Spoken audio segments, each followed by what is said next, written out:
Assalamualaikum warahmatullahi wabarakatuh.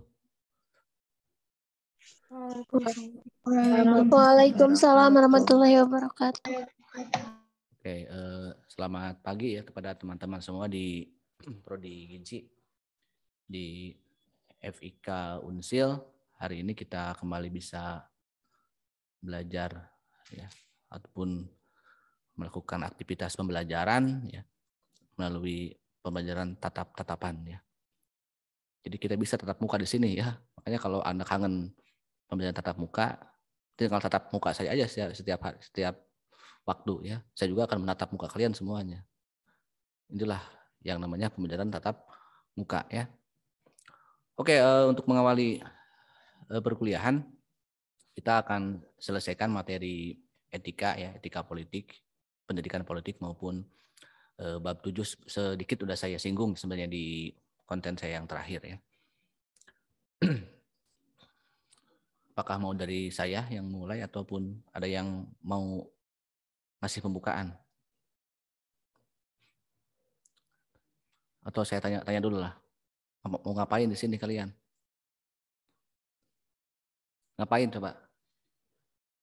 Ngapain hadir di sini? Bapak, sebelumnya pengen tanya yang tugas UAS, boleh nggak Pak? Silakan. Ini kan tugas UAS yang diupload ke YouTube ya Pak, yang kelompok. Nah, Bapak bilang 10-15 menit waktunya. Kalau ada kelompok yang melebihi waktu 15 menit itu bakal potong nilai apa gimana Pak? Soalnya susah kalau mau 15 menit banget Pak. Oh, silakan ya, asal jangan 2 jam aja lah ya. Kelamaan nanti yang nonton nggak enak. Saya juga meriksanya lama kalau 2 jam. Silakanlah atur-atur ya. Yang namanya panduan itu kan bisa Anda sesuaikan dengan kebutuhan Anda. Silakanlah ya. Asal jangan sampai 2-5 jam itu ya.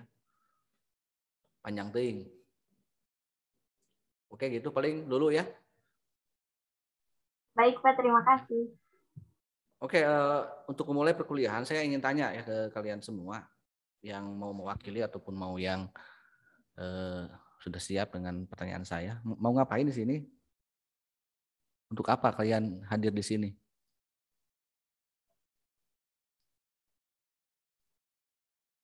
Apa yang kalian harapkan dari saya?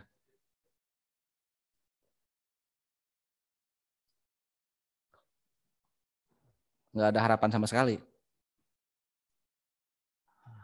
Padahal saya ini laki-laki yang memberikan sejuta harapan ke Anda gitu. Sementara kalian sendiri berharap nggak sih ke saya? Saya harus bagaimana ke kalian? Coba apa yang kalian harapkan? Izin menjawab Pak. Siapa? Ihsanul Fikri. Oke, apa yang kalian harapkan? Coba. Saya mengharapkan ilmu yang Bapak sampaikan mengenai materi yang Bapak sampaikan dari judul etika politik ini, dari materi etika politik. Jadi kamu spesifik di materi ya. Berharap ilmu. Bener nggak ini? Semuanya berharap ilmu dari saya. Pada akhirnya kalian ini hanya benar-benar butuh ilmu dari saya? Atau ada tujuan yang lebih penting dari itu? Tujuan realnya apa sih sebenarnya? Kalian ikut saya misalnya selama 1 semester ya, ini pertemuan terakhir lah, anggap aja di Zoom gitu ya. Sebenarnya apa sih yang kalian inginkan dari saya gitu?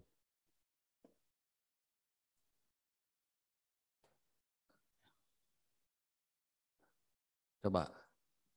Kalau nggak ada yang kalian inginkan ya udah, saya tidak akan memberikan apa-apa ke kalian. Ya. Saya ini banyak sekali yang bisa saya berikan kepada Anda. Tapi kiranya kalian menginginkan enggak gitu. Apa sih sebenarnya pada akhirnya kalian ini butuh apa dari saya gitu. Kalau memang itu membutuhkan, kalau tidak kan saya gampang. Ya udah. Tidak perlu saya kasih apa-apa.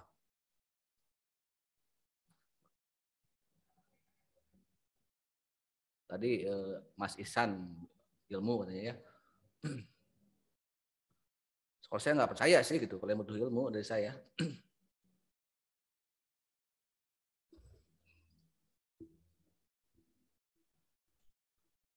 Saya harus percaya sama kalian gitu ya.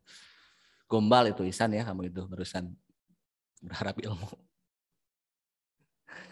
Tapi coba tuh Anda teh sekali-kali mah berpikir.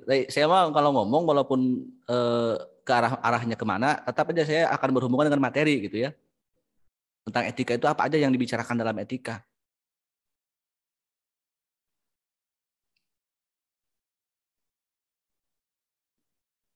Coba kira-kira ini pertanyaan saya yang pertama ini berkaitan dengan hal apa gitu tentang etika. Kalian butuh apa dari saya pada akhirnya? Bukan hanya dengan saya, tapi juga dengan dosen yang lain, dengan mata kuliah yang lain gitu ya. Yang Anda kontrak selama 1 semester pertama ini. Sebenarnya apa yang kalian harapkan dari dosen dari mata kuliah itu?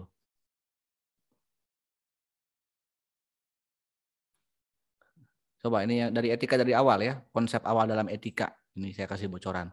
Anda mah harus saya kasih bocoran gitu. Makanya saya bilang Anda berharap ilmu, sebenarnya kan kalau bicara ilmu di YouTube saya sudah beberapa kali saya jelaskan hal ini. Berarti mungkin Anda selama ini hanya sebatas mengerjain tugas aja gitu ya. Tidak menyerap apa yang ilmu yang saya sampaikan.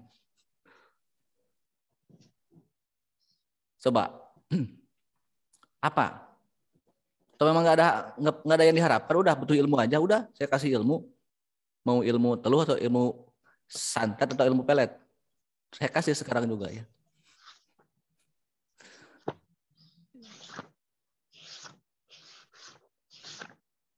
Coba apa Bapak coba? izin menjawab, Pak. Kavina, Prajna, Paramita, Rosadi, apa coba?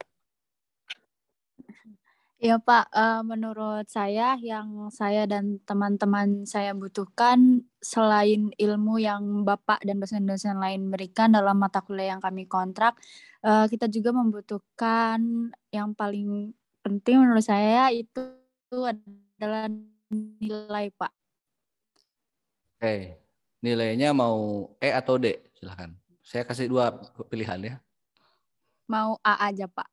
Oke, kita sudah masuk ya ke materi. Itu kan, Anda jangan munafik, Anda butuh nilai dari saya. Coba kalau saya nggak kasih nilai, pasti uring-uringan mahasiswa ya. Saya nggak salah, oke, tiap semester saya itu dicarikannya ke mahasiswa ya. Pak, kenapa saya dapat? Pak, kenapa saya belum di ini? Wah, pokoknya mah. Pak, kenapa kan tugas saya udah perasaan udah begini? Kenapa Bapak nggak masuk dulu? Wah, gitu. Nah, kita harus memahami apa itu nilai, makanya ya. Coba, Safina, apa itu nilai menurut pandangan kamu apa?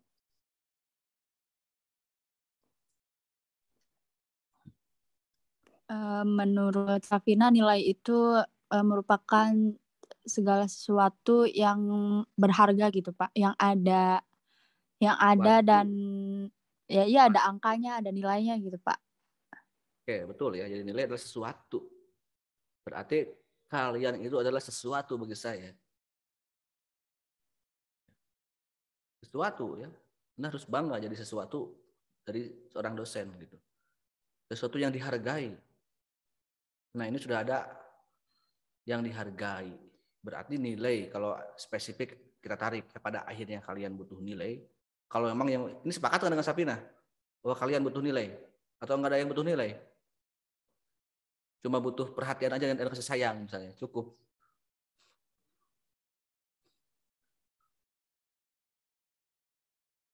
Sepakat nggak butuh nilai kalian?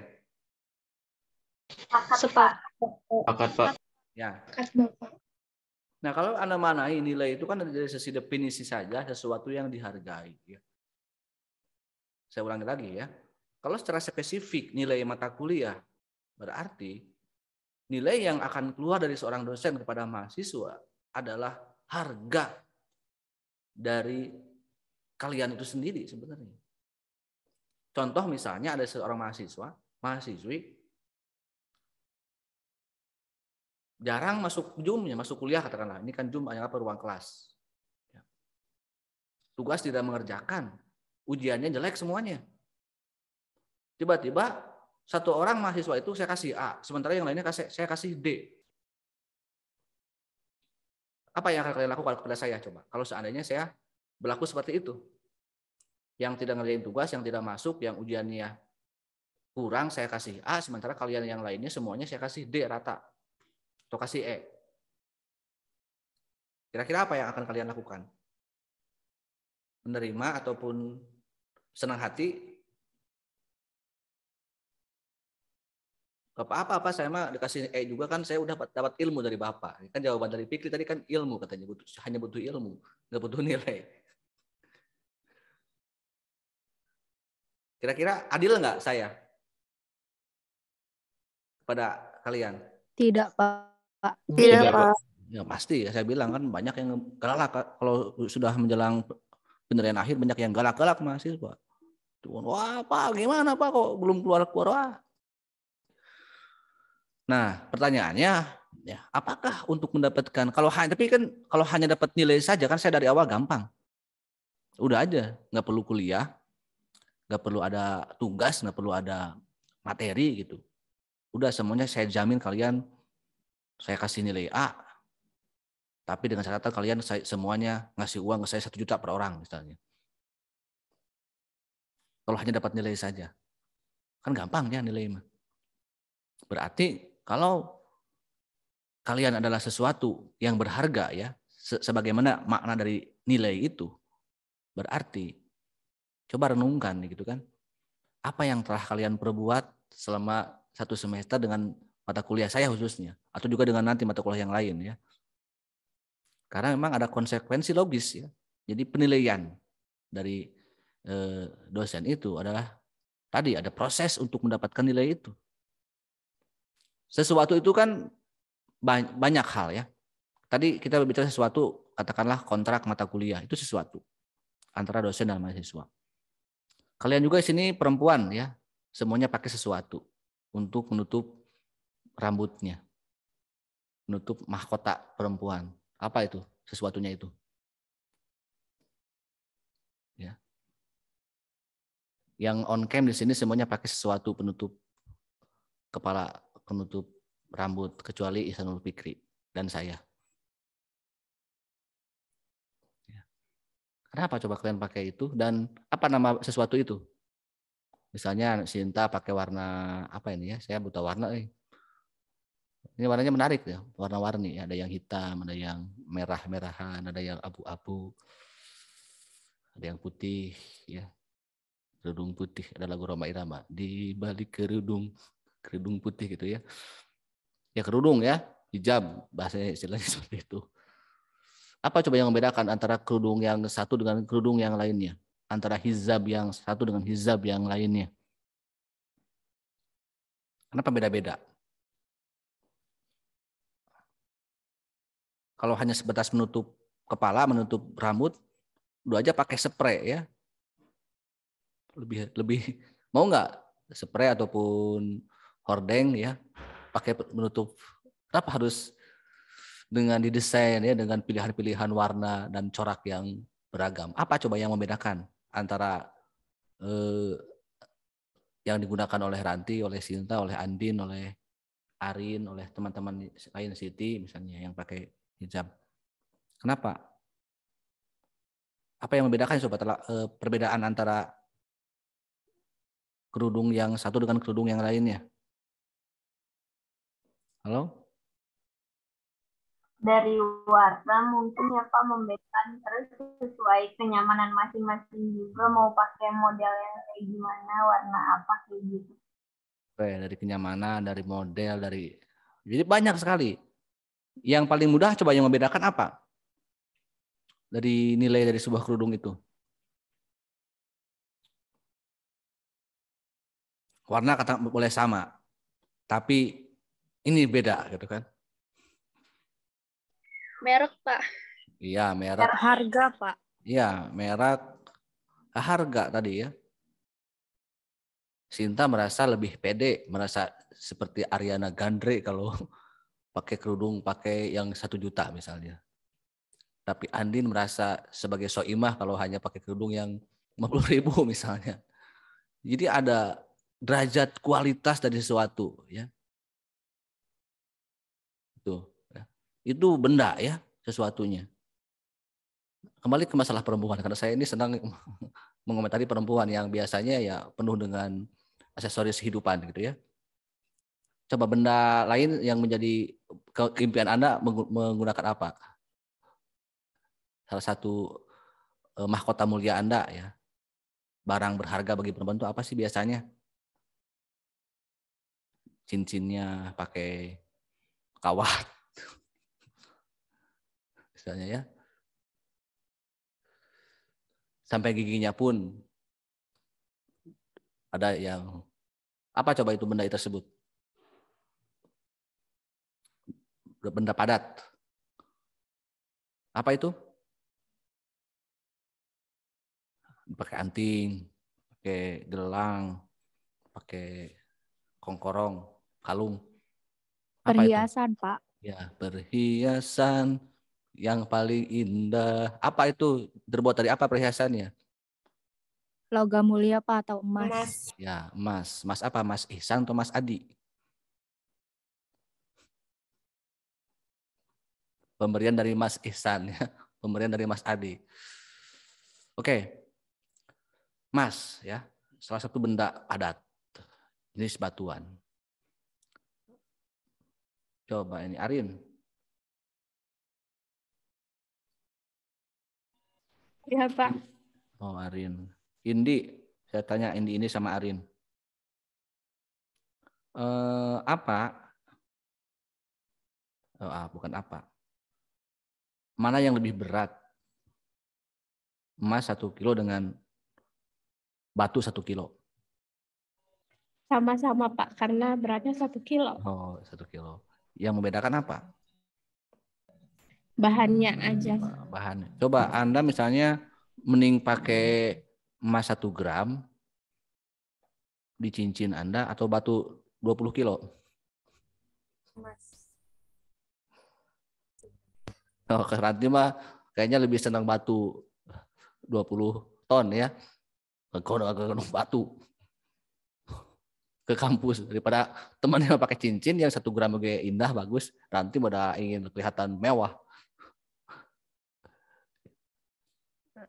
Jadi kalau kita renungi gitu ya, setuju nggak tadi Arin? Terus siapa tadi teh yang saya tanya tuh? Indi. Ini pilih mana? Pilih batu, pilih emas? Emas, Pak. Emas. Ya. Apa bedanya antara emas dan batu? Yang paling mencolok dari apanya? Selain dari warna dari apa? Kok beratnya sama tapi bisa beda apanya? Fungsinya, Pak. Ya. Coba emas 1 gram berapa? Batu 1 kilo berapa? Mungkin bisa gratis itu ya. Anda ambil aja batu dari jalan raya. Itu selesai. Nggak perlu kita repot-repot ke toko batu. Ya. Nah, kembali kepada manusia. Tadi saya menganalogikan benda, ya.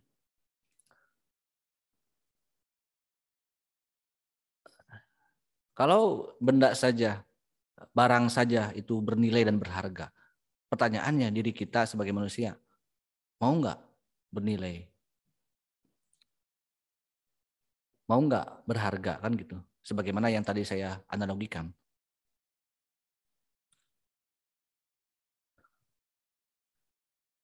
Anda lebih senang saya sebut, oh perempuan di sini cantik-cantik, baik-baik, solehah. Itu yang pertama, pernyataan pertama. Pertanyaan kedua, perempuan di sini semuanya cutek-cutek. Goreng adat. Pika sebelin. Coba mana yang lebih menyentuh hati Anda? Lebih senang disebut cantik dan solehah? Atau lebih senang disebut saya hardik misalnya? Jujur aja. Sebagai manusia biasa, Anda lebih senang bagaimanain oleh orang lain. Termasuk juga laki-laki misalnya. Coba pikir. Ataupun saya lagi kan cuma 2 orang di angkatan ini ya. Laki-lakinya. Kekurangan kaum laki-laki ya. Kemarin juga saya bukan membantu mengurus anak-anak himaki gitu ya. Laki hijau yang mau aktif. Saya begadang 3 hari 3 malam dengan perempuan semua gitu di ruangan saya. Saking keuuhnya laki-laki. Saya harapkan nanti angkatan ini mah laki-lakinya walaupun 2 orang bisa fighting ya, jangan kalah sama perempuan gitu ya. Kalau ingin disebut laki-laki berharga, punya harga diri ya. Jadi jangan sampai laki-laki masa kedik sedikit laki-lakinya ya jadilah semacam, coba kalau diibaratkan, kenapa misalnya selain dari kualitas ya, karena sulit biasanya kalau barang berharga itu kan sulit didapat ya, emas itu sulit didapat, mungkin butuh waktu untuk dari batu biasa menjadi batu berharga itu kan butuh ribuan tahun.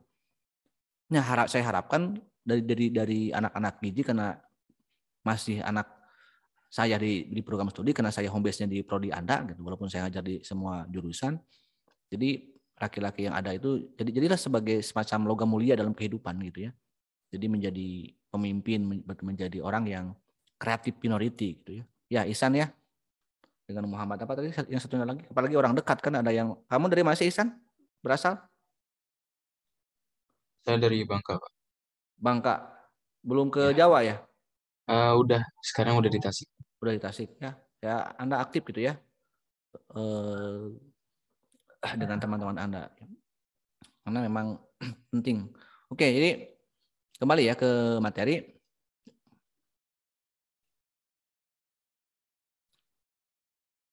Bagaimana nih Anda dari sesuatu yang berharga itu, jadi lebih senang dihargai, lebih senang dihina. Ya. Jadi pada dasarnya manusia, ini prinsip dasar ya, memahami etika politik, nanti pada prinsipnya manusia itu ingin dihargai.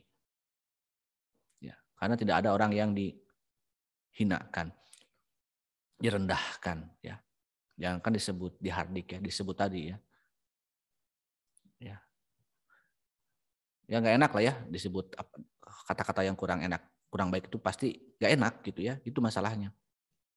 Nah, untuk mendapatkan penghargaan itu ada beberapa tolak ukur dari nilai itu, tidak dalam kehidupan juga ada variasinya. Makanya dalam konsep nilai ada beberapa jenis nilai ya.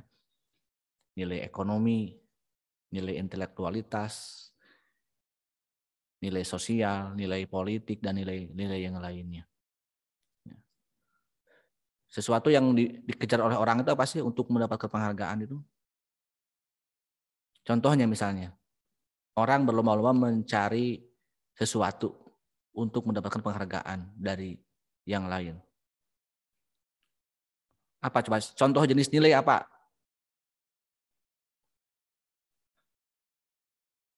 Atau beginilah, status dalam masyarakat itu kira-kira bagaimana aja tipe-tipe orang itu? Ada yang tipe orang yang apa gitu. Jadi kita dapat mengukur orang dari sisi apanya aja coba. Indah, Dena, Putri, Endita, Sapa, Sela, Cynthia, Nisa, Marsha, Anisha, Indi, halo nih yang off cam masih bisa mendengar, Astri, Sabila, Gina, Gine. Contoh dalam status dalam masyarakat itu apa aja? Ini kategorinya orang yang mudah diukur, yang terukur aja coba. Kalau misalnya kategorinya satu keluarga itu berpendapatan per bulannya 1 juta. Kemudian tetangganya pendapatannya 10 juta. Itu apa bedanya? Disebutnya apa itu? Orang kaya, orang miskin bukan Pak? Jadi kaya dan miskin. Coba kalau Anda mau milih jadi orang kaya atau orang miskin? Orang kaya. Kenapa milih orang kaya? Lebih berharga mana antara orang kaya dan orang miskin? Lebih dihargai mana coba? Orang kaya, Pak. Ya. Kalau orang miskin diinjek terus, Pak. Ya, makanya. Jadi sesuatu yang dikejar oleh manusia dari sisi nilai adalah nilai ekonomi, nilai materi, nilai kekayaan. Yang apa-apa, Anda punya ingin kaya gitu. Karena dalam faktanya dalam masyarakat, orang kaya itu lebih jauh berharga. Karena memang orang akan menilai dari sisi itu masalahnya gitu ya. Ini mau tidak mau, suka tidak suka gitu. Tentunya orang kalau misalnya seimbang dari sisi pengetahuan lah, dari sisi yang lainnya, sama-sama S1 misalnya ya lulusannya, pendidikannya. Tetapi yang satu malah lebih kaya, sementara yang satu miskin. Tentunya orang akan lebih menghargai yang kaya. Karena orang kaya biasanya punya kekuasaan, punya kekuatan, punya power. Betul nggak? Dia bisa menyumbang misalnya ya. Kalau ada bencana, kalau ada kebutuhan, apalagi kalau orang kayanya, nah masalah banyak tolak ukurnya. Ya. Berarti pertama sisi ekonomi jelas ya. Kadang-kadang anak pengusaha yang hanya lulusan SD, apalagi kaya dan dermawan, bisa lebih dihargai oleh masyarakat dibandingkan dengan mereka profesor, tapi tidak ada manfaatnya untuk masyarakat. Yang kedua adalah nilai pendidikan, misalnya nilai intelektualitas. Tadi tolak ukurnya adalah lulusan, ijazah lah katakanlah, profesor, doktor, S1, S2, guru, dosen kalau di masyarakat statusnya gitu. Tentunya itu pun salah satu yang berharga ya, dijadikan tokoh figur di masyarakat. Cobalah kalau Anda punya orang tua, guru, dosen misalnya, ataupun yang memiliki jabatan di kantornya ya, yang minimal S1. Tentunya akan menjadikan tokoh, apalagi memang aktif ya, punya nilai intelektualitas karena berpendidikan, punya nilai sosial karena dia bisa bersosialisasi, bisa bergaul. Itu kan harga Anda, harga orang ya. Apalagi dia punya kekayaan dan bersifat dermawan. Coba dibandingkan dengan seseorang yang miskin, maaf, bodoh, tidak sekolah, berperilaku tidak bermanfaat. Miskin, bodoh, tidak sekolah, hobinya mabok, judi, mencuri, merampok, merampas. Kira-kira dijadikan apa oleh masyarakat? Oleh warganya kalau itu bermasyarakat. Seorang tadi ya, pengangguran, miskin, tidak sekolah, mabok, judi, dan mencuri hobinya. Profesor, aktif, dermawan, mana yang lebih dihargai? Profesor. Ya, jauh sekali gitu kan levelnya gitu. Nah, sekarang Anda bagaimana? Oke, saya tidak punya kekayaan. Saya tidak punya pendidikan, tidak sekolah tinggi. Boro-boro bisa benghar, boro-boro bisa kaya gitu ya. Atunya baik-baik, atunya bager-bager. Bisa punya tenaga untuk berkontribusi misalnya ya, membantu orang. Kalau orang kaya makan membantunya lewat materi. Biasanya kalau orang yang kurang berpendidikan ya, kurang ekonomi, dia bisa membantu lewat tenaga misalnya ya. Membantu rajin bisa membersihkan lingkungan. Itu akan dihargai. Orang-orang kaya akan tersentuh hatinya untuk berbuat baik. Itu konsep nilai ya. Saya harus panjang di sini, apa-apa ya. Yang kedua dari sistem etika, membangun etika selain nilai. Jadi tolong merenung dari sekarang, kan ini kan bagian dari filsafat ya, etika itu. Jadi kita berpikir mau jadi orang yang berharga seperti apa. Kalau sekarang misalnya 3 hal saya kira Anda harus ada perjuangkan ya. Kita menempuh pendidikan tinggi itu untuk memperjuangkan 3 hal. Untuk meningkatkan derajat nilai kita, daya jual kita di masyarakat nantinya. Pertama, kita mengejar ilmu berarti mengejar nilai intelektualitas. Yang kedua, kita harus menjadi orang yang bekerja sepenuh hati atau mengejar nilai materi, nilai kekayaan. Jangan sampai menganggur, punya pekerjaan dan punya penghasilan yang cukup atau lebih. Gitu. Biar bisa berharga ya nantinya. Yang kedua, Anda harus jadi orang yang secara attitude berarti ya, secara sikap sosial juga harus berperilaku yang baik. 3 itu paling minimal, 3 itu yang baik Anda kejar, insya Allah akan menjadi orang yang bermanfaat. Nah, tolong jadi dari sekarang startnya ya, start berpikir Anda, mindset Anda itu dari sini. Karena tujuan dari mata kuliah saya kan membangun nation karakter, ya, karakter bangsa secara utuh, nation karakter building. Ya, nah ini karakter. Nanti akhirnya ke karakter, tapi saya sebelum ke karakter berarti kita ini membangun dulu etika. Dari apa? Dari nilai. Nilai, ya. Dalam bahasa lain, pembangunan nilai itu dari mindset ya. Karena bagian dari filsafat berpikir jadi mindset. Anda punya pola pikir dari sekarang. Jadi kalau mahasiswa tidak punya pola pikir yang jauh ke depan, nanti akan gagal jadi mahasiswa, jadi orang terdidik. Nah, dalam bahasa pendidikan umum biasanya disebut dengan teori kognitif ya. Jadi memupuk nilai kognitif, pikiran itu kan. Jadi pertama kita gunakan pikiran. Karena yang kedua selain nilai yang harus Anda persiapkan tentang bagaimana supaya Anda bisa orang menjadi manusia yang berharga itu adalah ada norma. Ya. Kalau prinsipnya Anda ingin dihargai dan berharga untuk orang lain, lihat ada norma apa yang berlaku di masyarakat. Contoh norma itu apa? Coba salah satunya.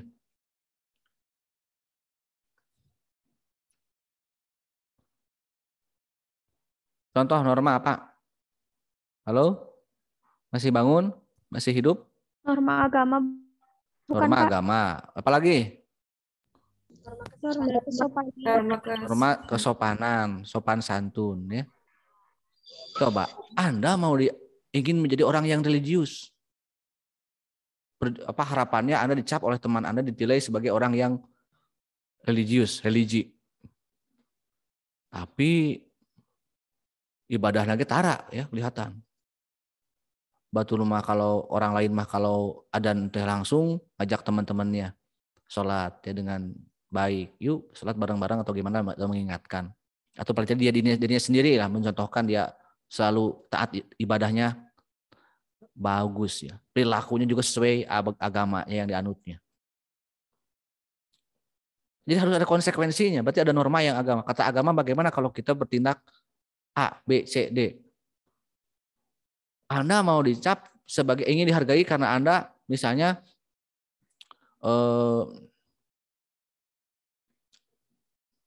mau dihargai bagaimana misalnya. Sementara Anda tidak paham sopan santun. Cara nge-WA ke dosen bagaimana ya. Cara ngomong ke teman juga bagaimana. Jadi ada tolak ukur di sana ya. Walaupun kata kita misalnya saya ini harus dihargai. Tapi Anda tidak paham norma, coba. Repot orang ya kalau seperti itu. Ingin bernilai, ingin berharga tapi dia tidak paham norma. Kumaha karep we gitu kan? Karena kalau kita memaksakan pikiran kita ingin kata kita baik, belum tentu kata norma itu baik. Karena apalagi kalau norma adat misalnya ya. Ini mungkin nggak ada orang Batak ya karena Ihsan dari luar Jawa, tapi kalau Bangka Belitung saya kira masih halus itu ya. Mungkin ada sedikit berbeda. Tapi kalau Batak misalnya dengan Sunda kita bandingkan ya. Bagi orang Sunda ngomong gitu teh kawas ngamak-amak kan kawas dimarahi gitu. Padahal bagi orang Batak biasa-biasa aja itu ngomong biasa gitu ya.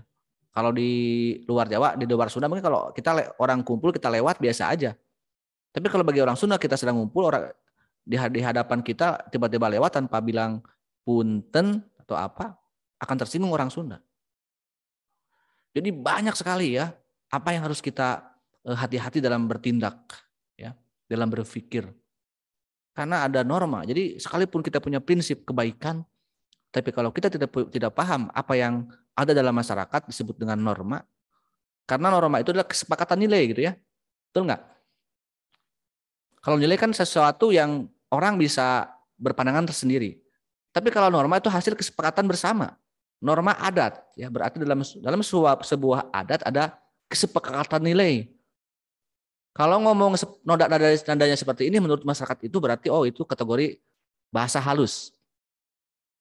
Kalau misalnya seperti itu ini kategori bahasa kasar. Jadi kesepakatan nilai gitu itu norma. Karena manusia selain sebagai makhluk individu juga sebagai makhluk sosial. Coba Anda misalnya hanya fokus mengejar ilmu, tadi kata Ihsan. Ilmu dalam ilmu kesehatan, khususnya dalam nutrition, gizi. Ya. Tapi Anda ketika menjadi pekerja di rumah sakit, di puskesmas, tidak paham norma, tidak paham nilai.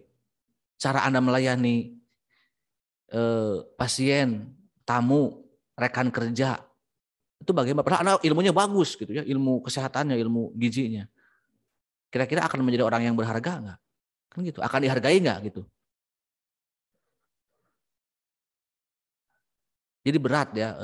Saya kira teman-teman semua kalau kita ingin menjadi orang yang berharga itu karena berat, banyak sekali tantangan. Apalagi kalau berhadapan dengan norma negara ya. Karena norma itu salah satu norma selain yang nilai, norma, nanti ada hukum ya. Tapi ini jenis norma adalah hukum ya. Hukum itu adalah norma yang tertulis. Peraturan-peraturan yang tertulis oleh negara. Saya sebut di etika politik sebagai hukum positif atau hukum formal ya.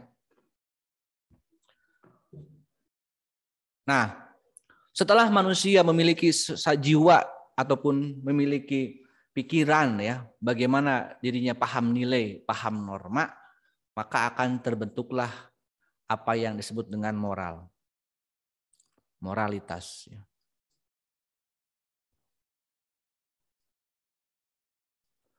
Dalam buku coba Anda bisa lihat juga sampai ke tahapan menjadi manusia yang actus humanus ya, katakanlah itu. Tapi saya akan mencoba bahasa lain di sini ya. Nah, moral sebenarnya membentuk jiwa yang bermoral itu ketika manusia itu sendiri mengintegrasikan antara hati dan pikiran, gitu ya. Dalam ilmu psikologi saya sebut tadi ya, pendidikan, khususnya psikologi pendidikan disebut dengan, kalau tadi nilai, norma ini masih ke kognitif ya. Kognitif ya. Kalau moral sudah ke afektif di sini, afeksi, dunia afektif. Kalau etika nanti bagaimana? Etika itu adalah manifestasi perbuatan ya. Atau dalam bahasa psikologi pendidikan disebut psikomotor. Psikomotorik. Jadi sudah kepada gerakan, ucapan dan tindakan. Nah, etika itu nanti ucapan dan tindakan dari mana? Dari sini dulu. Jadi sebelum bertingkah laku kita harus membentuk moralitas dulu, gitu ya. Jadi moral itu adalah ibaratnya seperti halnya pelari mau start itu ya. Ketika wasit baru meniup fluid bersedia, siap.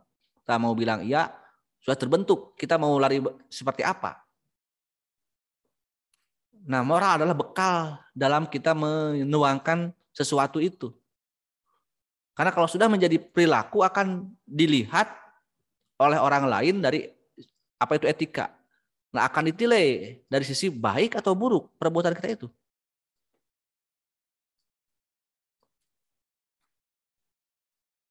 Ya, jadi penilaian perilaku etis itu adalah perilaku yang melalui kesadaran ya.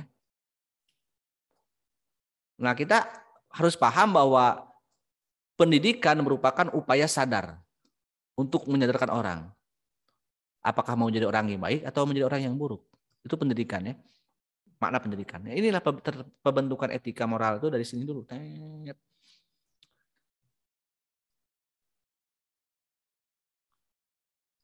Nah, sekarang saya akan lebih sederhana lagi. Coba lihat ke saya sini ya, ke layar. Anda punya hati?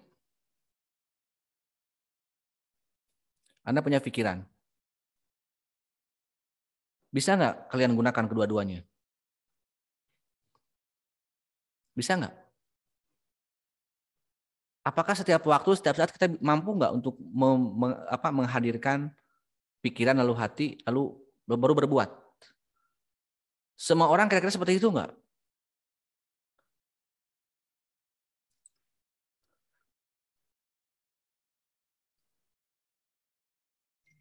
Anda pernah tersinggung? Pernah sakit hati nggak? Pernah. Pernah menyakiti?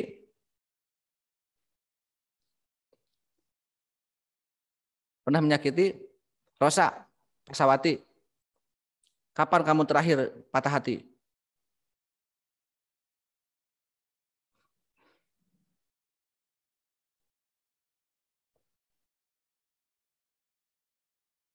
Kapan terakhir patah hati? Tahu, Pak. Sekarang. Oleh siapa? Siti Paujiah. Kapan kamu terakhir cemburu? Tidak tahu.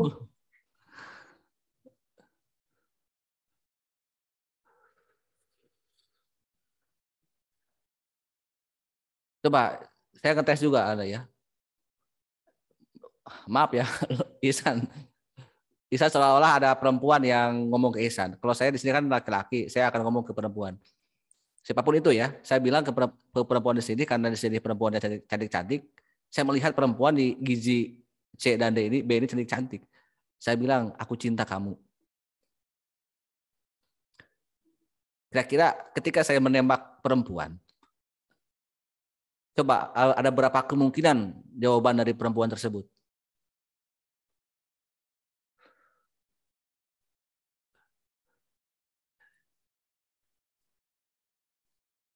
Coba, kira-kira kalau ada laki-laki ya, menyatakan cinta kepada seorang perempuan, ada berapa kemungkinan coba jawaban dari perempuan itu? 2 kemungkinan. 2, Pak. Bener hanya 2. Yang pertama apa kalau 2? 2, Pak. Diterima atau Terima ditolak? atau enggak? Tolak ya. Itu mah sudah langsung. Makanya untuk menerima atau menolak itu pertanyaannya, apakah pada saat ada input ke kita, ya, kita ini bagaimana cara kita menyaringnya? Ya. Sinta itu berteman dengan Ihsan misalnya ya, cukup lama dari, ya nggak ada perasaan apa-apa gitu ya. Biasa aja sebenarnya karena nyambung karena apa. Tiba-tiba menjelang akhir kuliah, Ihsan mengatakan ke Sin, sebenarnya aku cinta kamu loh. Serius ya, ada kalau benar-benar cinta. Coba kalau seandainya ada kasus seperti itu bagaimana? Sementara Sinta punya kasus yang lain misalnya. Sinta ada teman laki-laki yang dari awal nyebelin terus. Wah, pokoknya mati pikir sepun. Paling bandel di kelasnya. Tiba-tiba orang yang paling Sinta nggak sukai itu dilihat menyatakan cinta kepada Sinta. Coba kalau ada orang yang udah jelas pakai sebelum, tiba-tiba bogoh ke orang. Pasti ngomong, nggak mau. Langsung nolak. Pertanyaannya, apakah ketika kita menolak ajakan itu, kita ini berpikir sih enggak dulu gitu kan. Tentunya kalau kasusnya kalau kepada Ihsan, Sinta mungkin berpikir dulu, oh iya, ternyata Fikri punya perasaan seperti itu ke aku misalnya ya.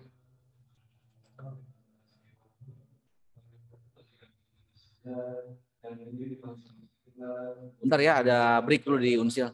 Nanti saya lanjut.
Oke, kita lanjut ya. Jadi, ya bisa seperti itu, kan? Menerima atau menolak itu, apakah di saat Anda menerima itu dalam keadaan sadar atau tidak? Di saat Anda menolak juga, apakah dalam keadaan sadar atau tidak? Sadar itu artinya adalah ketika hati dan pikiran kita itu jalan gitu ya. Makanya kalau misalnya tiba-tiba saya kalau perempuan nolak, saya nggak sakit hati gitu, berusaha untuk tidak sakit hati ya. Saya mah tinggal berdoa aja gitu ya. Ya Allah, mudah-mudahan hatinya diluluh lantahkan gitu ya, dibulak-balikan. Karena hati itu kan ya benda padat tapi halus gitu ya, bisa berubah. Coba dalam kehidupan, anak kan ingin dihargai, betul nggak? Sepakat? Coba Anda berusaha untuk tidak ada masalah dengan teman. Katakanlah nantilah kalau atau pernah sekolah mungkin di sekolah ya, waktu sekolah, atau di masyarakat pertemanannya dimanapun. Anda berusaha untuk menjadi orang baik, tidak ada masalah. Kira-kira kalau Anda punya 50 teman sekelas, Anda berusaha untuk baik lah ya, tidak pernah berbuat apa-apa, tidak pernah berbuat masalah. Kira-kira apakah semua teman Anda di kelas suka nggak pada Anda? Senang nggak pada Anda? Ada aja kan orang yang tidak suka kepada kita.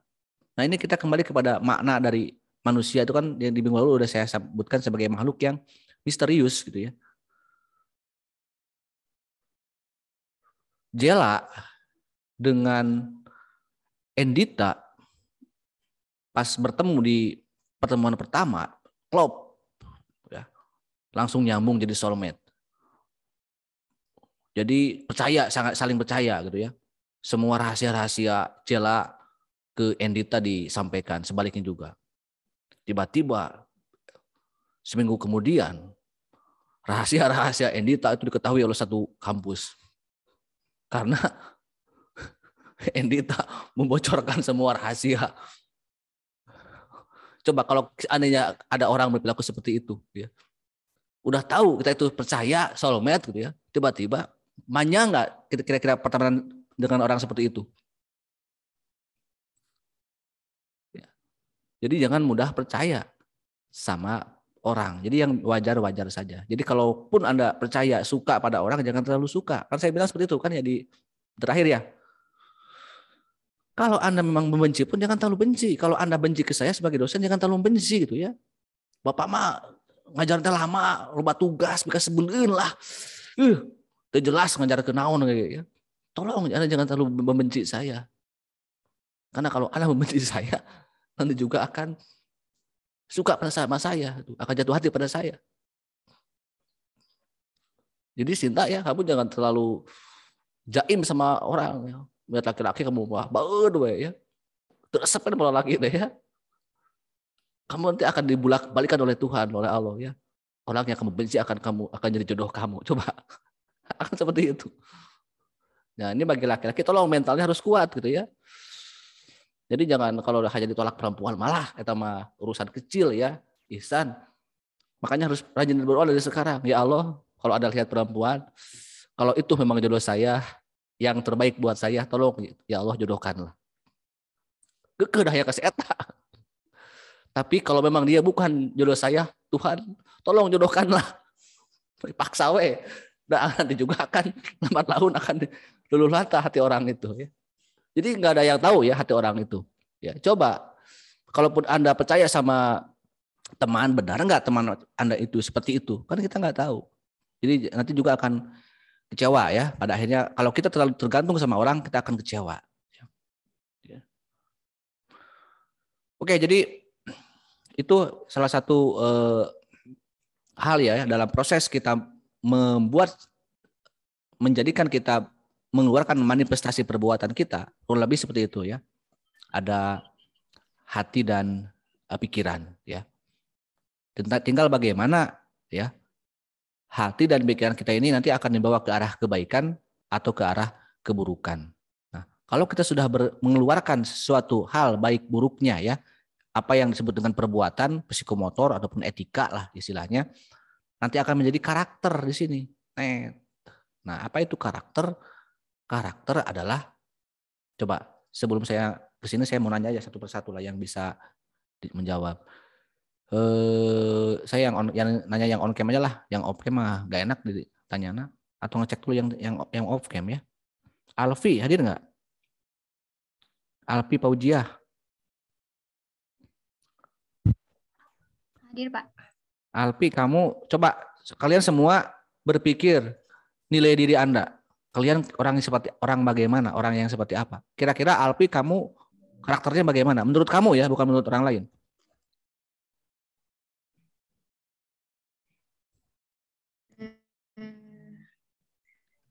Satu kata, dua kata silakan. Satu pernyataan bahwa kamu orang yang bagaimana? Coba. Menurut kamu, jangan menurut orang lain ya.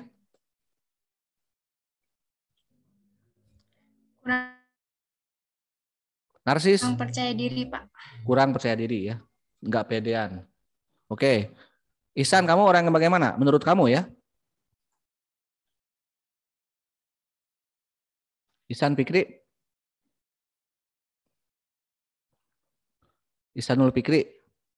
Coba menurut kamu punya karakter yang bagaimana? Ya Ihsan, B055. Saya Pak, Ya. karakter saya agak keras kepala. Keras kepala. Oke, nggak apa-apa ya. Karena kita ya jangan menilai orang lain dulu kan. Misalnya saya tanya Ihsan, coba kamu nilai Nadila. Nanti kan tersinggung ya kalau tidak nggak sesuai. Makanya tolong Anda pelajari diri Anda sendiri kan gitu. Jadi ini namanya ngaji diri, mengenal diri ya. Dalam salah satu ayat atau hadis, siapa yang mengenal dirinya, maka akan mengenal Tuhannya. Ya. Jadi untuk kita mencapai derajat keimanan dan ketakwaan harus mengenal diri kita. Jauh mana akhlak kita, jauh mana ya tadi karakter kita harus kenal ya.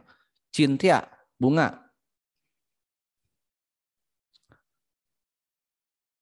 Oke, Fadia.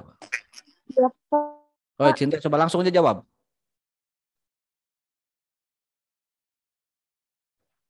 Oke, Fadia aja. Yang saya sebut langsung jawab. Perkataan itu penting bagi saya, Pak. Jadi apabila orang lain berkata A kepada saya lantas berbeda, maka saya suka kecewa, Pak.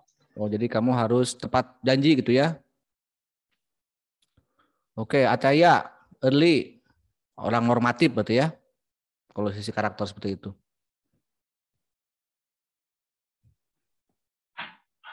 Kalau saya Mudian, Pak. Apa? Mudian itu apa sih? Mudian itu kayak random gitu, Pak, orangnya. Ya, mood yang mau ngelakuin sesuatu itu tergantung mood gitu, Pak. Oh. Oke, Bapak. Ladia. Ladia Cinta Bella. Ladia Kalunesa. Aku gampang nangis. Gampang nangis. Melankolis ya. Ya, Bapak. Nanti akan saya analisis ya semuanya. Ranti Awaliyah. Iya, Pak. Ya, kamu langsung aja jawab. Terlalu humble ke semua orang, Pak. Nurut ke semua orang? Humble, jadi terlalu percaya sama orang gitu ya? Iya. Ya, nanti nggak apa-apa. Nggak apa-apa, tapi nanti akan kita lihat. Sinta. Natalia. Gampang terpengaruhi orang lain, Bapak. Ya, sama dengan Ranti gitu ya. Andin.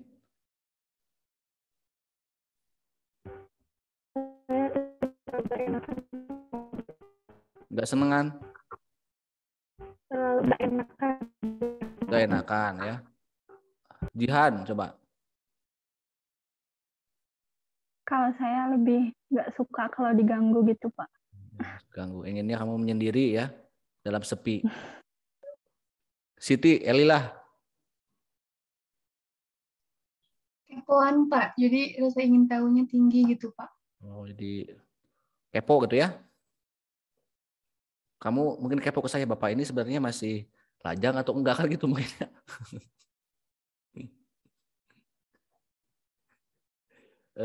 Lulu. Saya pesimis sukanya, Pak. Pesimisan. Bukan mimisan, bukan ya? Karena bukan anak kecil lagi. Kayak yang lain nih. Indi, tadi Rosa udah ya. Indi.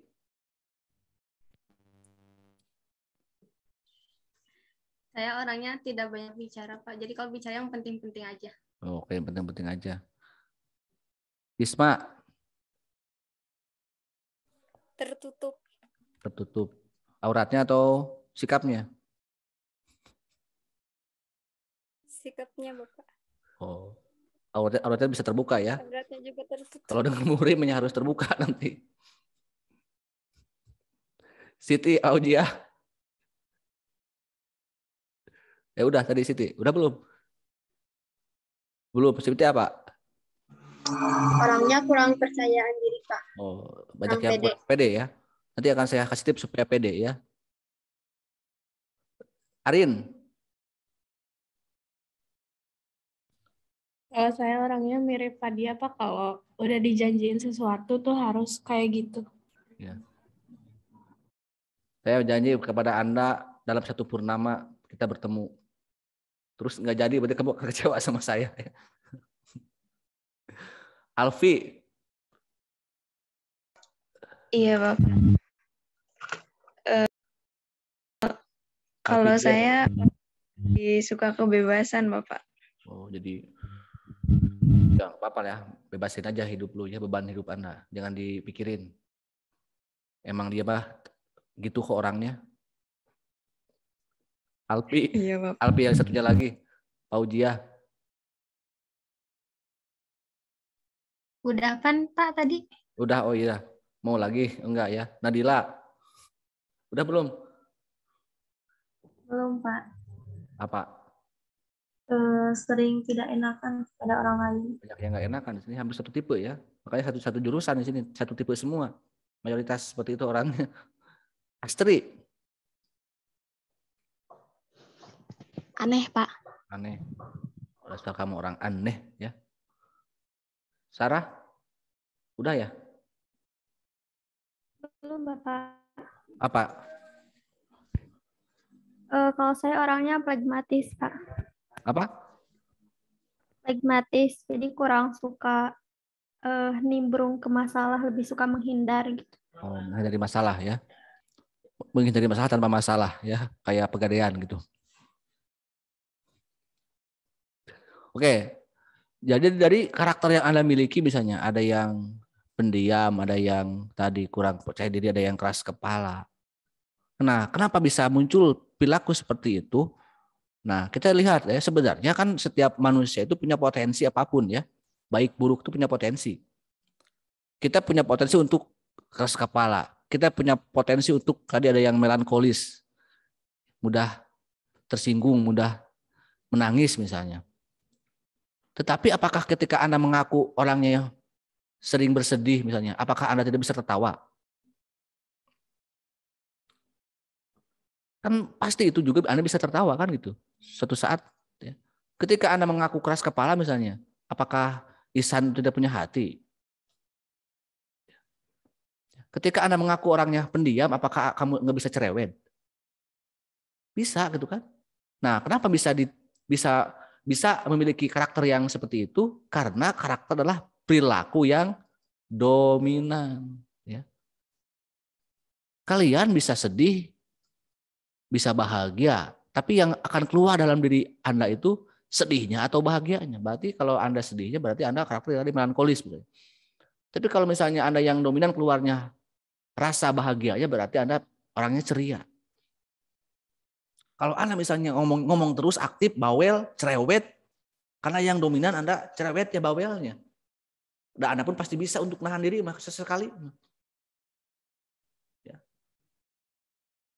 Apapun itu ya, konsekuensi dari karakter kita itu akan berhadapan dengan orang lain. Makanya akan cocok-cocokan. Gitu ya. Nggak peduli kalau memang nggak bisa dirubah, memang misalnya. Kalau saya juga cerewet misalnya. Tapi kan saya tidak selamanya cerewet. Kalau dengan siapa saya cerewet? Saya mungkin bisa terbuka kalau dengan teman dekat misalnya. Bisa ngomong apa adanya. Tapi kalau dengan orang-orang yang lain saya mungkin bisa nahan diri. Karena kalau ngomong dengan orang yang nggak biasa mungkin akan tersinggung. Makanya kembali ke sini. Ya. Harus sadar apa yang kita lakukan itu manusia itu ya. Tapi memang ada di saat dalam suatu titik tertentu kan. Kita yang biasa cerewet bisa diam karena kita ada sesuatu yang mendesak. Atau sebaliknya lah. Kita biasa berbuat baik orang tersebut. Tapi ternyata sesekali dia bisa meledak-ledak. Karena apa? Makanya selain ada perilaku yang normal, ada beberapa psikologi dalam manusia itu. Ada refleks, tahu kan? Anjir misalnya, ruas kan gitu.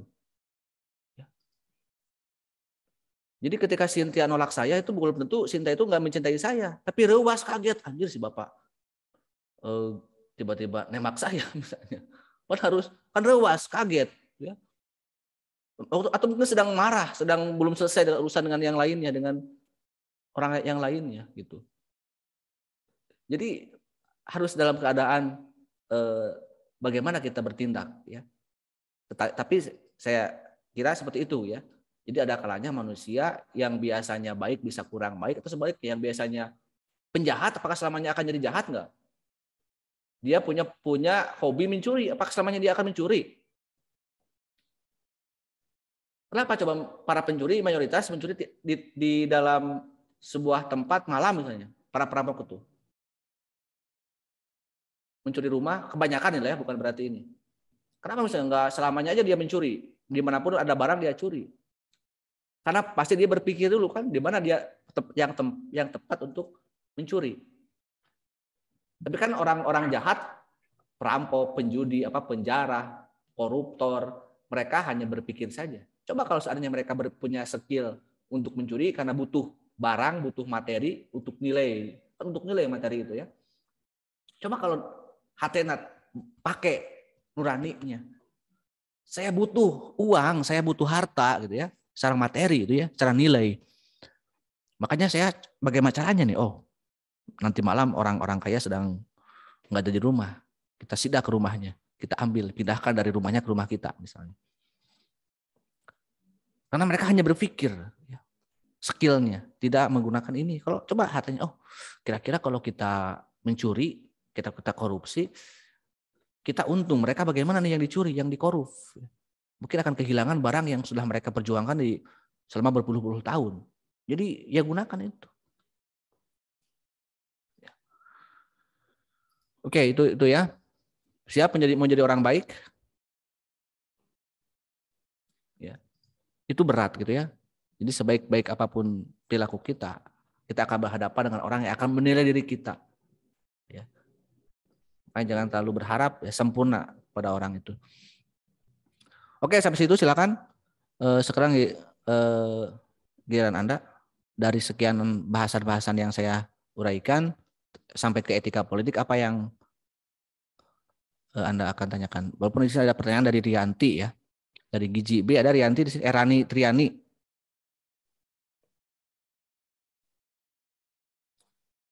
Ada Rani? Dari Giji A di sini Andin.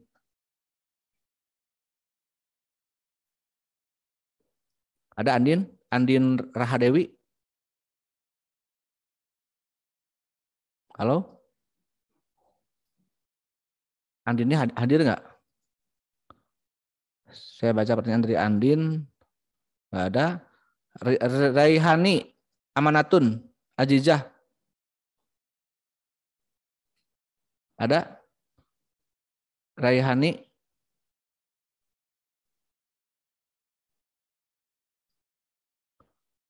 Nggak ada. Najla, Nashwa Akila. Ada Nashwa Akila?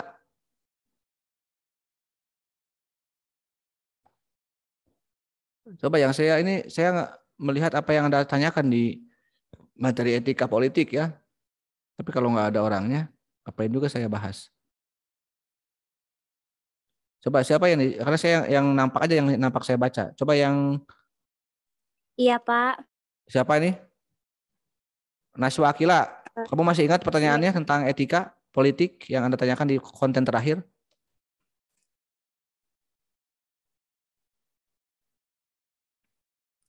Nashwa? Masih ingat kamu bertanya apa? Masih, Pak. Apa pertanyaannya? Mengapa hukum bisa diperalat dan bagaimana cara beretika politik yang baik dan bermoral? Oke. Itu akan saya jelaskan ya. Nah, kita lihat kembali ke sini ya. Halo, masih hadir ini? Masih pada ada? Masih. Oke, nah ini yang belum saya bahas di sini politik gitu ya. Di mana posisi politik di sini? Ya. Dalam sebuah negara, dalam kehidupan ya, kita berbicara politik kan umum, kita pun sebagai John Politikon ya. Itu politik secara umum. Tapi secara spesifik berbicara politik adalah politik praktis, politik kekuasaan negara. Itu sudah saya singgung. Nah, ini contoh manusia John Politikon ya, makhluk berpolitik. Isma Apriliani hadir? Hadir, Pak. Isma, kamu pernah menjadi anak kecil nggak? Pernah usia SD, TK, ingat nggak? Pernah, Pak. Pernah minta jajan nggak ke orang tua? Pernah. Tiba-tiba kamu masuk ke ruang tamu. Orang tua Anda sedang menerima tamu. Terus minta uang jajan ke orang tua. Pernah? Belum. Pernah melihat nggak? Atau mendengar? Anak-anak kecil masuk ke ruang tamu minta jajan ke orang tua. Pernah, Pak. Oke. Kasus yang kedua, anak kecil minta uang jajan ke orang tua tapi nggak ada siapa-siapa di rumahnya. Nggak ada tamu. Kira-kira mana yang lebih mudah meminta uang jajan ke orang tua di saat ada tamu atau di saat sedang tidak ada tamu?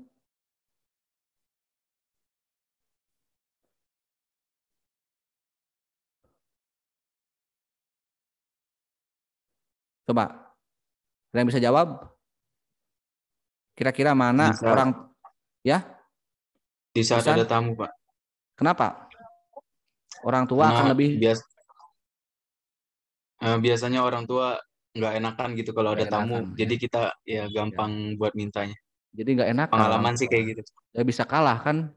Kenapa anak kecil bisa seperti itu pikirannya? Itu yang saya sebut dengan naluri politik, ya. Jadi ada trik untuk mendapatkan sesuatu, itulah cara berpolitik gitu kan. Ini secara umum gitu ya. Jadi bukan sekedar berbicara pengaruh kekuasaan, tapi juga bagaimana trik untuk mendapatkan kekuasaan, untuk mendapatkan sesuatu itu manusia itu punya insting dalam berpolitik. Jadi Anda ingin dihargai, ingin punya tempat di hati teman-teman Anda harus punya trik untuk mendapatkannya. Makanya dalam politik praktis ada pencitraan, kan betul nggak? Supaya dianggap merakyat untuk mendapatkan simpati dari orang lain. Oke, jadi gitu ya. Secara dasar pun manusia itu bisa berpolitik. Anak kecil pun bisa berpolitik kepada orang tuanya. Pada akhirnya semakin dewasa kan semakin canggih ya politiknya. Pak, buku 2 juta per mata kuliah. Ya boleh sebenarnya, tapi harus rasional ya. Anda meminta sesuatu, Anda nipu itu dalam petik itu harus rasional, harus elegan dan harus jujur sebenarnya ya. Jadi kan orang tua juga tidak paham semua ya. Yang tahu kalau orang tua hanya uang kuliah, uang jajan. Tidak semua orang tua paham ada kebutuhan lain kan, buku dan lain-lain ya. Makanya harus dengan cara yang baik-baik. Kalau Anda mau menyampaikan sesuatu ke orang tua. Nah, untuk mendapatkan kekuasaan pun bukan tidak boleh ya, silahkan. Tapi bisa dengan cara yang baik gitu ya. Jangan asal sikut sana sikut sini. Anda butuh buku, butuh uang untuk buku, tapi mencuri uang orang tua Anda misalnya. Atau jatah kakak Anda gunakan, jatah adik Anda gunakan. Apa bedanya dengan para koruptor? Ya, yang harusnya jatah orang lain dipakai untuk jatah dia. Nah ini belajar yang paling sederhana dari kehidupan etika politik, kurang lebih seperti itu. Tadi hal-hal kecil. Nah, kembali ke sini ya. Kenapa hukum bisa diperalat? Nah, hukum, mana hukum teh? Oh ini, hukum, etika, dan politik. Ini 3 hal dalam sebuah negara. Ini berarti saya berbicara politik praktis ya. Hukum, etika, dan politik. Hukum adalah produk politik. Paham nggak maksudnya? Hukum produk politik. Ngerti nggak? Coba kalau udah ngerti akan saya jelaskan. Kira-kira maksudnya apa? Siapa yang membuat hukum? Hukum negara ya. Hukum dibuat oleh siapa? Undang-undang misalnya, Omnibus Law, undang-undang kesehatan, undang-undang kekarantinaan wilayah kalau orang kesehatan zaman pandemi kemarin. Siapa yang membuat?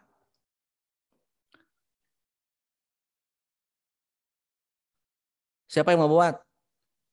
Pemerintah, penguasa, ya, pejabat. Siapa mereka? Para politisi dari orang-orang politik. Artinya bahwa politik ini akan membuat sebuah keputusan negara untuk masyarakat, untuk warga negara. Jadi politik itu penting karena akan menyangkut hajat hidup orang banyak. Indonesia merdeka tahun 45 itu proses politik the founding fathers ya, kesepakatan, power, authority, decision maker dan sebagainya itu saya sebutkan banyak sekali dimensinya. Untuk pembentukan negara Indonesia dibuatlah aturan-aturan tentang dasar, tentang undang-undang dasar dan undang-undang yang lainnya. Sama, sekarang pun berpolitik seperti itu. Orang berpolitik untuk kekuasaan karena kekuasaan akan punya kewenangan untuk membuat aturan. Baik untuk dirinya maupun untuk orang lain. Itu kehebatan penguasa, ya. Jadi Pak Jokowi dan anggota DPR yang kemarin sampai 2024 itu punya kewenangan untuk membuat aturan negara baik untuk dirinya maupun untuk orang lain. Karena akan diikat oleh legitimasi dan legalitas. Beda kalau kita mahasiswa, dosen nggak bisa membuat aturan untuk negara. Untuk kita pun nggak bisa ada buat aturan ya secara tertulis karena kita paling kesepakatan aja bisa, misalnya kita kuliah hari Jumat 2 kelas itu kan kesepakatan. Tapi kalau hukum kan bedanya sudah tertulis berlaku untuk dirinya untuk orang lain. Persoalannya ya ketika politik punya kewenangan untuk membuat aturan, nanti Anda misalnya ikut di Himagi ya, Mumas itu adalah proses belajar politik praktis sebenarnya, membuat ADART, membuat tatib, memilih pemimpin himpunan ya. Sama halnya dengan kehidupan bermasyarakat nanti juga ya, RT, RW sampai ke presiden dan anggota DPR. Itu kan politik ya. Jadi ini hukum dibuat oleh para politisi. Persoalannya apakah ketika mereka membuat hukum itu, apakah memang untuk kepentingan umum atau untuk kepentingan kelompok dan golongannya? Bisa kedua-duanya itu ya. Ketika akhirnya muncullah hukum dan dirasakan oleh warga negara, ternyata kok aturannya seperti ini, yang untung-untung, yang rugi-rugi.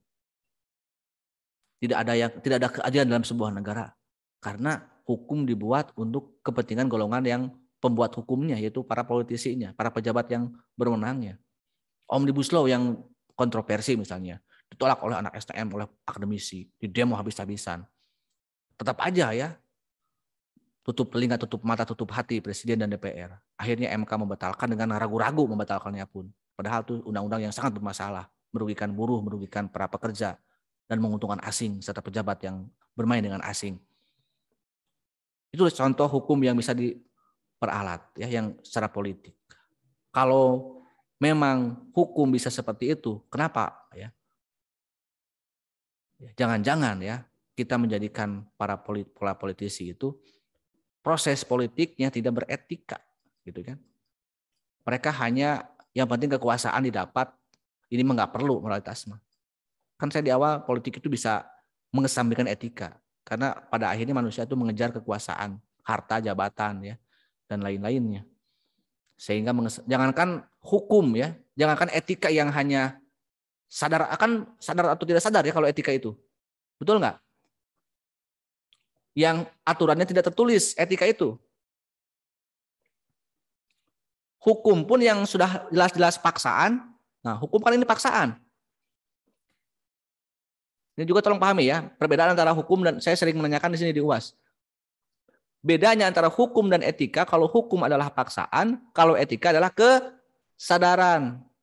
Karena ini kesadaran, etika akan diukur baik buruknya, sementara hukum akan dinilai benar dan salahnya. Sehingga pelanggar hukum akan dipenjara, akan dipidana kalau hukum pidana. Sementara kalau pelanggar etika tidak ada sanksinya, paling dicemooh, dikucilkan, tergantung jenis pelanggaran etisnya. Nah, ketika hukum tidak beretika dan ketika politik tidak beretika, maka hukum akan dijadikan alat kekuasaan. Mudah menyalahkan orang. Oke lah, karena saya sedang berkuasa, tolong ada orang yang selalu nolak kebijakan kita, tolong dia pidanakan, tersangkakan, penjarakan. Banyak terjadi hal itu. Yang menolak Omnibus Law, yang menolak kebijakan pengkritik pemerintah, dihukum, dipidana gara-gara perbedaan pendapat. Dengan cara apapun. Kalau memang nggak ada, cari hukumnya, buat hukumnya. Cari pasal-pasal yang kira-kira bisa membuat dia dipenjara. Urusan fakta data, urusan nanti. Yang penting tolong penjarakan dulu. Itu sah legal. Secara formal orang dipidana di pengadilan legal ya. Ketuk palu hakim, Habib Rizik misalnya dihukum sekian tahun gara-gara ngomong sehat. Sementara koruptor dihukum dibebaskan misalnya. Padahal terbukti korupsi karena ada keluarganya yang masih diurus misalnya gitu ya. Secara hukum legal formal. Secara etis lihat, secara moral. Ketika hukum dan politik hanya ajang tontonan untuk saling menyalahkan, saling mencaci maki, saling singgung sana singgung sini. Di mana hati nurani bangsa kita melihat panggung hukum, panggung politik yang seperti itu ya. Mau dibawa kemana negara kita kalau mau terus seperti ini. Sekian, wallahu a'lam bishawab. Assalamualaikum warahmatullahi wabarakatuh. Waalaikumsalam warahmatullahi wabarakatuh. Terima kasih Bapak.